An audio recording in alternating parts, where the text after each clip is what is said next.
Good afternoon, and or good middle of the day to New York. This is this week's What Comes Next Live, going out on a Tuesday, November the 16th. And my guest this week, all the way from New York, is my friend Jeanne Chung. Jeanne uses lots of really cool language, but to say Jeanne is kick-ass would be language that she might not attribute to herself, but she is on a mission to, and she'll talk to you more about it, to support kick-ass women. Jeanne and I met in April 2018 in Baja California at the Modern Elder Academy. So connecting the dots back to Chip Conley, past guest on the show.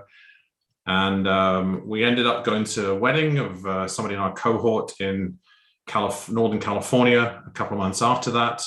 And Jeanne was so exhausted from doing startup stuff that, having driven her beat up Land Rover, which I know is a passion of hers, up to the river where we were going paddling, she just looked so tired. I said, don't worry, I'll just paddle canoes. So she spent the next few hours explaining to me what she was doing then with her purpose-led venture, which she's still doing, and it will morph and change as it does with startups. But welcome to Jeanne Chung of Mighty Menopause. Wonderful. Thank you, Tom. It's so exciting to be here. I'm really looking forward to our conversations. We've had such great conversations in the past, so I have no doubt this will be a good one as well. Absolutely. And kind of keeping it down to roughly half an hour is probably going to be my biggest challenge. But I'm here to listen to what's going on for you. So perhaps start out with a little bit about how you got to where you are today, and what's on your mind and what's now and what's next.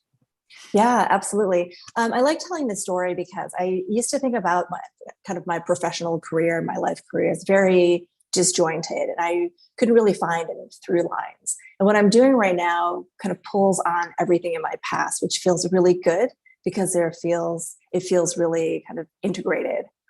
So the trajectory is very, raised by a tiger mom, so a very predictable path out of university, engineering school, then consultancy, then business school, and then investment banking.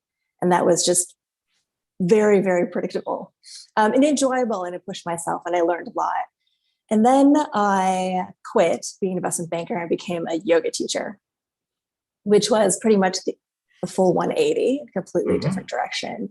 And a couple of things that triggered that. One was the NASDAQ, the first internet boom busted. And I was a tech investment banker. And it's a really just awful job to be an investment banker when the market is down. And the reflection in that, not only that the job was hard, but I realized that I was looking at everyone around me and I realized I was on the path also becoming just a proper asshole. So I was like, I don't know that I want to be on this path and I'm going to make a change. So I quit. And then I was in San Francisco, and as you do in San Francisco, you just do yoga. And I was doing a ton of yoga. And I was motivated by a friend in a class to go to yoga teacher training. I became a yoga teacher, and it was really this massive shift. I didn't think I'd be able to be an effective teacher. I didn't think I would be kind of motivating enough, articulated enough, or good enough. And it's something that just really resonated, and I loved it. And I found that I was quite impactful being a teacher, and it pushed me in this completely different trajectory. So you think about before, I was big organizations, university, recognizable degrees, all that stuff.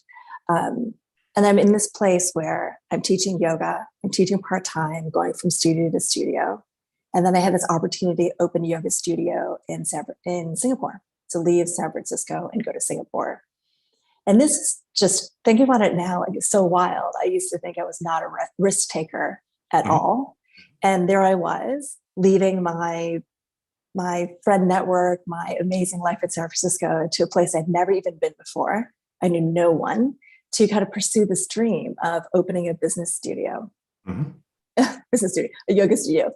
And that lit my kind of entrepreneurial side on fire. And I spent the next 10 years opening studios and closing some studios, creating a yoga teacher training program, opening a boutique wellness hotel, just on the cusp of kind of the boom of wellness, and kind of entering all these different lines of work and these kind of entrepreneurial opportunities that I would never have considered before.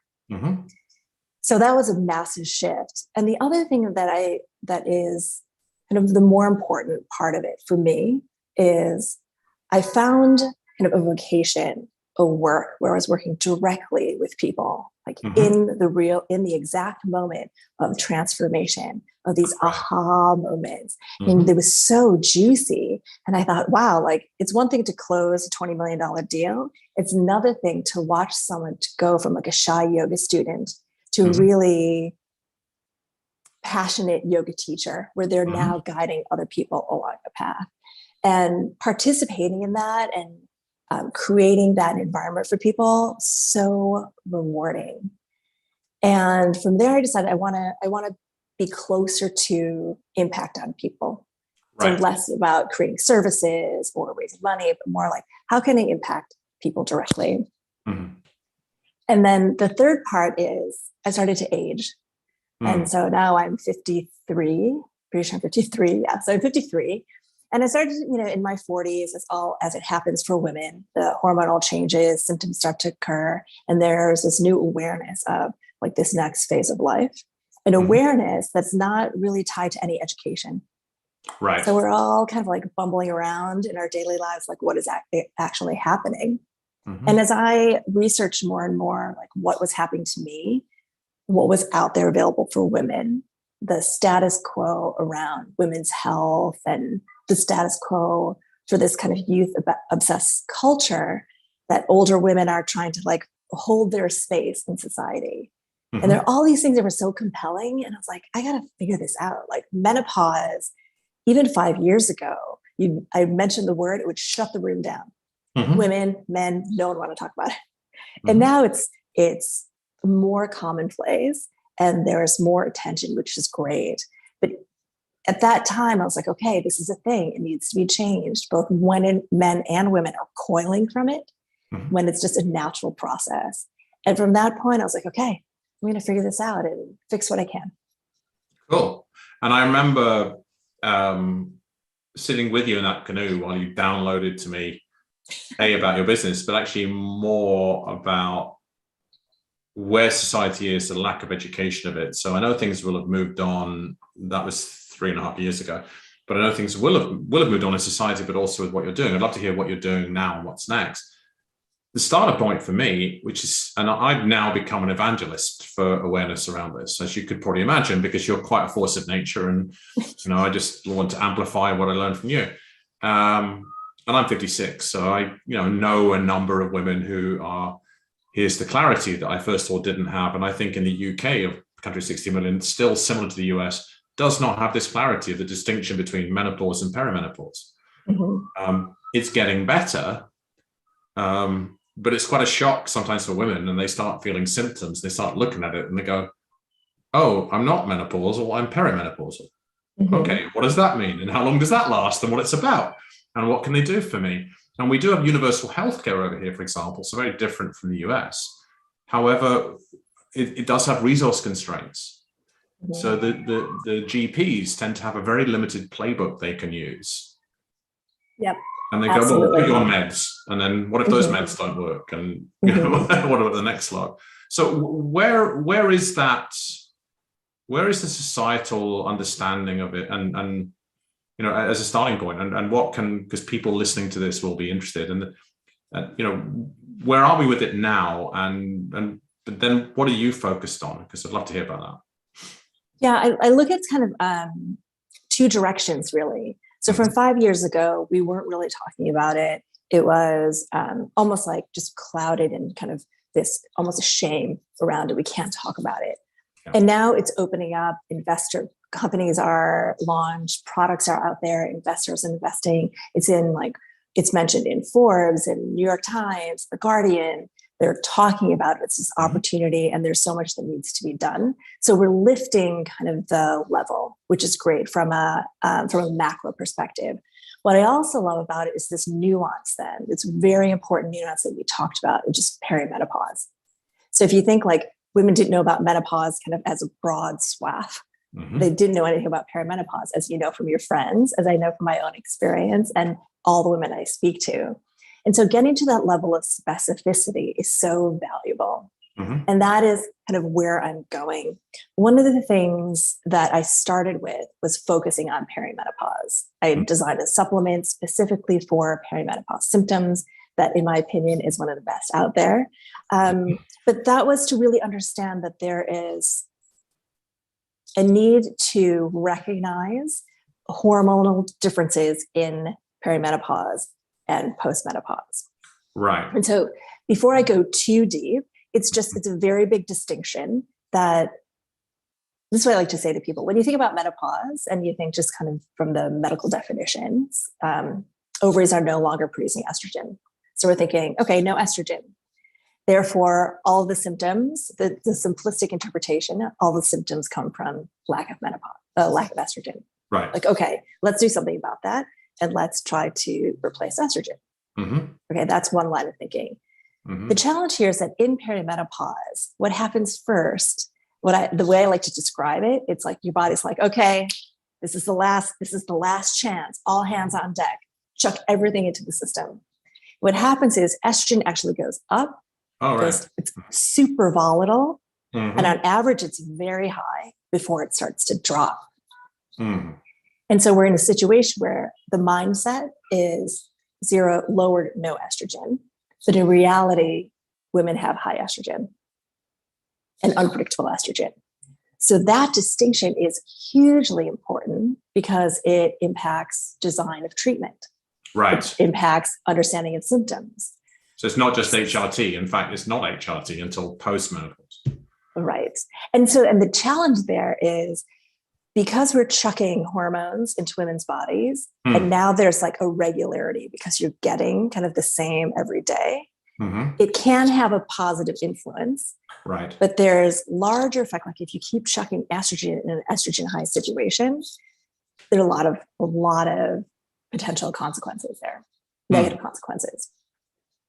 So with all that being said, when I started to study perimenopause for myself and understanding my symptoms, looking at the information and research, I was like, okay, I got it. Estrogen is high. You need to deal with it. And so putting that message out there as a distinct piece of information that women need to know is very important. Right. In a world where menopause is vague, where it's confusing, where there's so many different places to garner information and educate oneself, like having this clear piece of information is really valuable. And that's what I have been working on mostly since we've talked, since I gave you my whole diatribe. Yes. Is that perimenopause.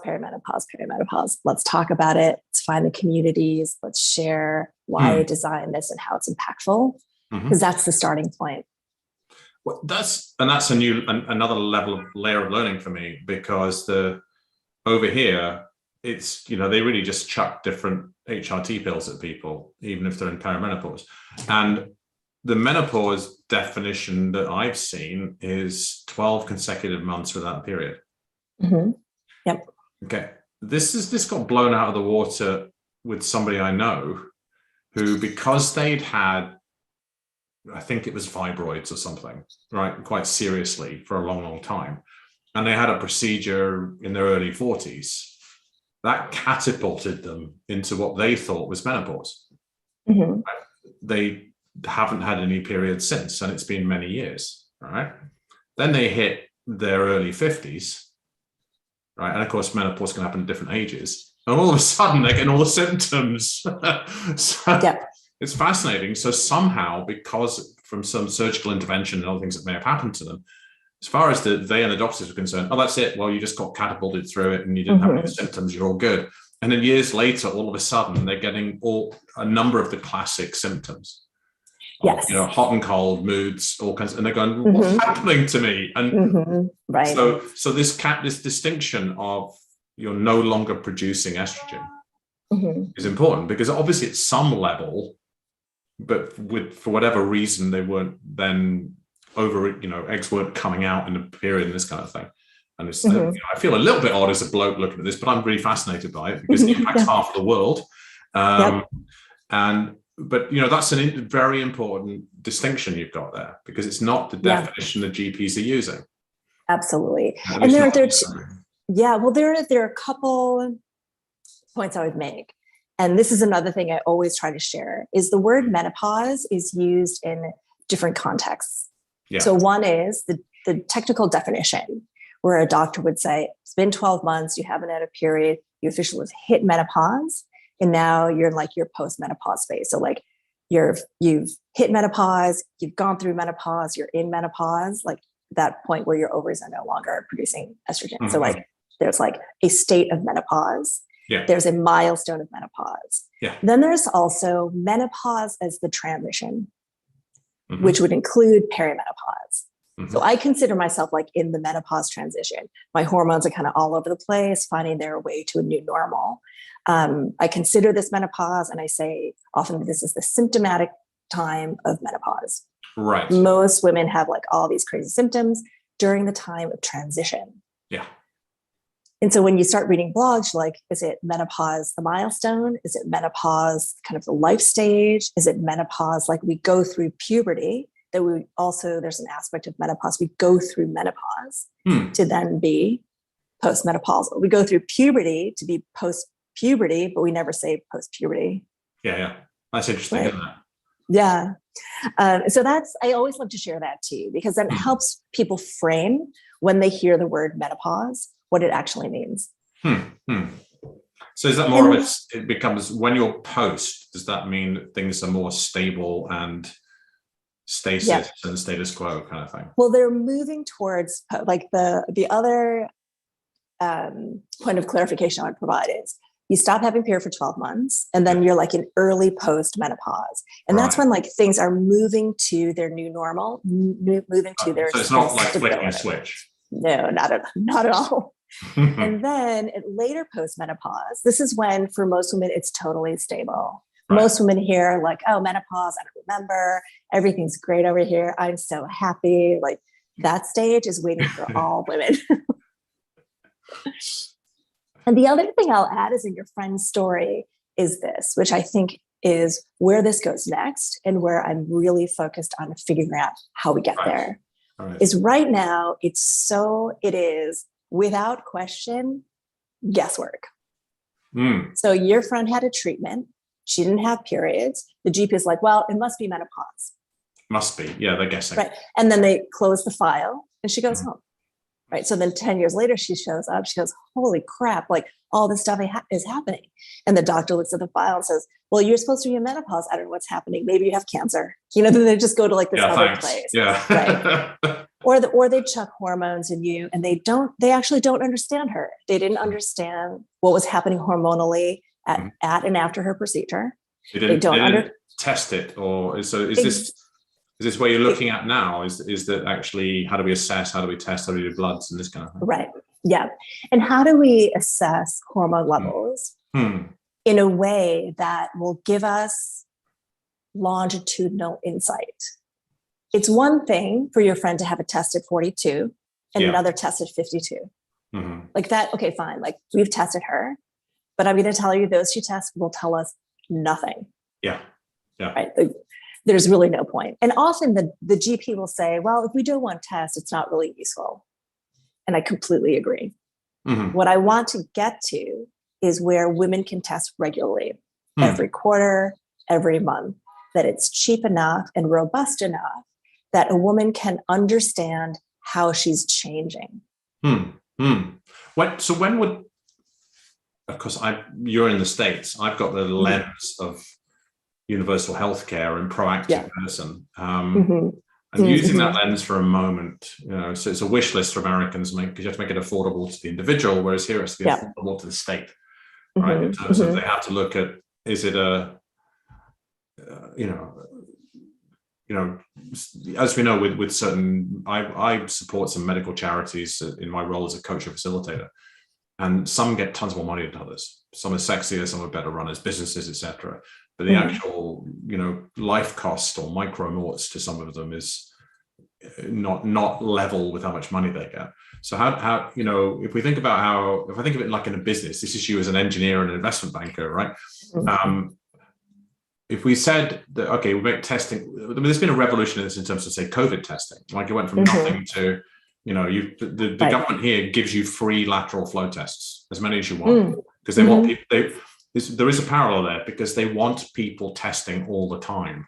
Every lateral flow test in the country here goes out with a QR code on it, and they ask you to register it. It doesn't make any difference. It's not for a passport or anything. It's simply so they can have ongoing test results coming through on a national level. So they've decided that makes sense. So yes, I guess the thing for me would be, if I was looking at it from a business standpoint, what would be the catalyst? Let's assume we could get to this wonderful world where they test, say, quarterly, and you make it affordable, and you've got some national level testing on it. What would be the catalyst to start testing?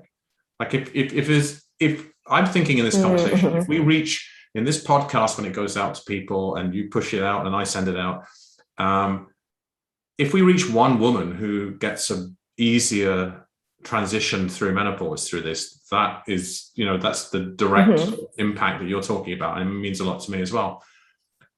And this is, I guess, relatively common, and I'm speaking this with some awareness of the fact I'm a male. It's like, but when would you start testing? What would be the catalyst? And that goes back to, what are the initial symptoms that can then be picked up through blood testing as being, okay, this is part of the beginning of the menopause transition? Got it. I think that there are two ways to look at it. And one is yours, like, is there a reason I need to start testing now? And what is the trigger, like a first symptom? Or is it like you hit a certain age, like at 43, women should just start testing? I look at it more on the latter, which is women just need to know. In this environment, women are persistently told every woman is different. You could have 43, 73 different symptoms. It is completely useless. So I think women, especially women like me or Gen X women who are educated, empowered, and like to make informed decisions, are really desperate for their own insights and their own data. So one is, can I find women motivated enough to just start? Can it be a pilot program? And I've got funding to get 1,000 women to do this test for a year or two. And they get individual insights. The carrot for them is, if you participate in this 1,000-person pilot, as an example, you will then also be able to compare where you are with the population. Right. So one of my things that I'm really fixated on too is the bell curve data. So I can't understand if I'm normal or not until I understand what the bell curve looks like. And that's going to take time and money. Okay, so are you? So you actively? Yeah. So I'm with you on that, and of course, there's great parallels, often with male health. Funny that. So prostate testing happens at a certain age, and different countries have it differently. And as we age, certain tests become done on an age range. So this is. So is this something? So what are you actively focused on now? Is this one of the things to get a pilot going? Or? Well, what I'm looking at first is the world of diagnostic testing and what's a robust test, who's making them, what is commercially viable, what does it look like from could I get government funding for research? Is there a tie to pharma where they could fund the early data, the collection of early data? Because I look at it specifically for menopause. Like, I want to know, as my hormones fluctuate and change, how do I compare to other people? I need to know from my own delta from 40, 45, 50, 55. But I also want to know how it is like compared to other women, and how we can tie that to symptom triggers and all of that. Tons of insight. What I see as the future, what comes next after what comes next, is if we have this data set for women, and let's say I started 45 and I'm continuing to do the test for 3 to 5 years. And the next millennial women come up and they start doing these tests. Then we have this amazing cohort data that can inform all of women's health. It can start to inform later fertility, infertility. It can start to form pharma, biotech. It can start to form AI, machine learning, predictive analytics. It can do all these things that women's health is lacking, particularly, this is my opinion, because we don't have the bell curve data. We don't have any data to run analytics on. So we are what we measure, right? So And I think the if we focus on women's health, there's so many things could be looked at, because hormones have an impact on propensity to cancers, all kinds of cancers and stuff. But I'm thinking of the simplest thing, the same thing possible that occurs to me just from listening to this. You educate me, is if hormones radically fluctuate during the pre-menopause transition phase, if we start looking at that and we get good diagnostics, not just for the longitudinal data, but just the individual data, let's just imagine it's on a scale from 0 to 10, right? And it says, okay, well, if your hormones, if a norm is at a 5, but yours are running an 8, then this are the supplements we give you, right? But if yours are running a 2, then we'll give you a hormonal supplement, and we'll give you a bit, something else. So there actually is that, I've talked to, you might be surprised quite how many female friends I've talked to about this experience, and nobody ever laughs about it much until they're the people who are well on the other side of it, and they look back and go, you've no idea what it's like. It's like yeah, absolutely. And so, it's making a very silly, daft parallel, just the one that comes to mind, is that, the COVID has had a massive set of mental health issues on lots of different people, and how we've handled people who've not been able to work. The dignity of labor, and people, the Cayman Islands, which is my home island, has had everybody in the tourism industry has been put on paid furlough for 1.5 years now. And there's no work for them, because it's not like they can go work another job, because it's a small place.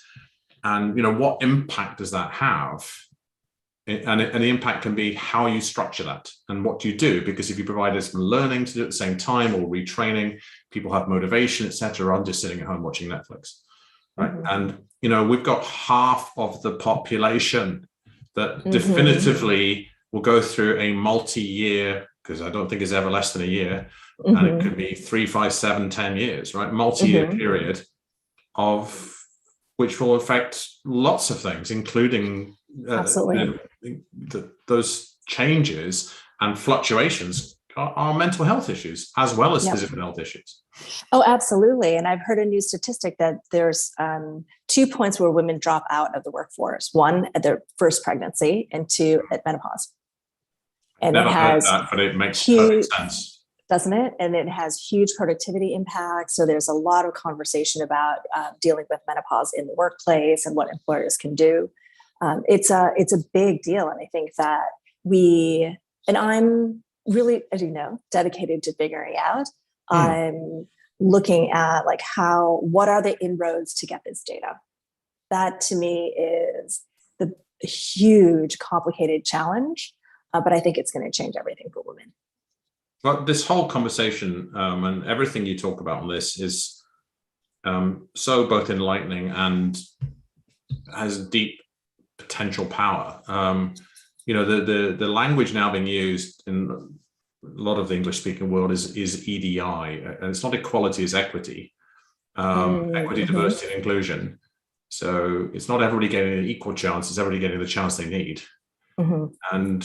And in the workforce environment, which is what that's referring to, so much as you're talking about what we used to call millennials, that you and I are sort of Gen X, Gen Y behind us, but they're all 41 at the oldest age now, right? So Gen Y women are the next cohort for menopause transition, for perimenopause. Absolutely. And this is the battleground now. It's in our adult lifetimes, we've seen issues around sexual orientation become basically a non-issue in very many places compared to what it was when we were at university, for example. And okay, you're from San Francisco, it's slightly different. It was a bit more liberal then, or a bit more, they'd fought their battles earlier than some other places. But that's not so much an issue. Like the idea of equal pay, while still a massive issue, one of the big reasons why there is a gender pay gap is exactly what the 2 areas you're talking about, people dropping out to have kids, but also in their perhaps highest earning years, highest productivity years, just because nobody's had been willing to have the conversation, then they go, I'm just not going to deal with it because I'm expected to be this type A executive, and I can't function. And Yeah. the men in my business aren't going to understand it. Right. And other people might take advantage, etc. So you know what, to hell with it, I quit. Yeah. So it's a new massive area of focus for equity and inclusion. Yeah, absolutely. And I think what's so compelling about the problem is it's not just do we need more products? Do we need better pharmaceuticals? Do we need more engagement from employers in the workplace? We also need women, right? To, in that way, like the simplest way to put it is like to own it, to understand it, to be with it, to accept it, and know like this new phase is happening, and not to shrink and not to hide from it. But like, okay, like if my employer is going to talk about it, I've got to step up too. Be like, okay, I'm going through menopause and having some issues. So there's this whole element of agency and women's kind of empowerment, you know, as it relates to agency, about like, okay, like it's a thing. I need a support mechanism. I need all the support around me, from my work, from my family, from just energy and vitality. But it's got to be all the things. Like it can't just be my employer is going to drag me through menopause so I can get into the C-suite. Yeah. And well, you're a living example of just owning everything that you are, right? So I just want to, as my friend, I just want to acknowledge that. And it's a huge growth space for society as a whole. And men have their role as allies, and I hope I do play that and will continue to in lots of the meanings of the word ally. And yeah, absolutely fantastic. So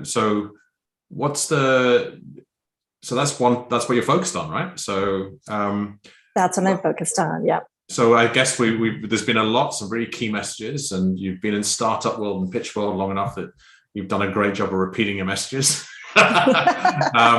But I will just ask you to sort of, it's been wonderful to hear all this, and I'm going to listen back to this so I can pick up the messages, so when I'm out in the world, I get it right. And because you're my authority on this. So what I'd ask you to do, just to have the last word, is just first of all, let us know where people can find you online, and then whatever your last word might be. Great. So you can find me. My company is called Mighty Menopause. You find it mighty-menopause.com. And you can email me at Jeanne at Mighty Menopause. It's Jeanne. Yep. So if you want to talk about anything menopause, talk about the products, I'm happy to hear from any of your listeners. What I'd say to share as like kind of closing remarks is, I can't emphasize enough the kind of the nuances in terminology. Right? Yeah. Understanding what we're talking about, having some like basic working definition of the differences. For women, it's paramount for us to figure out like how we go down the path. For men, it's also paramount to have sympathy around what's going on and understanding about what's going on. And the first step is the education around terms. Yeah. And then that leads to, okay, some open space for the experience and to be involved as far as they can do. Yeah. It's a very individual, personal experience. But again, women need an ecosystem around them, and it includes all the men that love them. Yes. Thank you. Lovely words. It's been an absolute pleasure, Jeanne. And may you continue to go about your mighty and kick-ass way, educating the world around menopause. Amazing. Thank you so much, Tom. Thank you.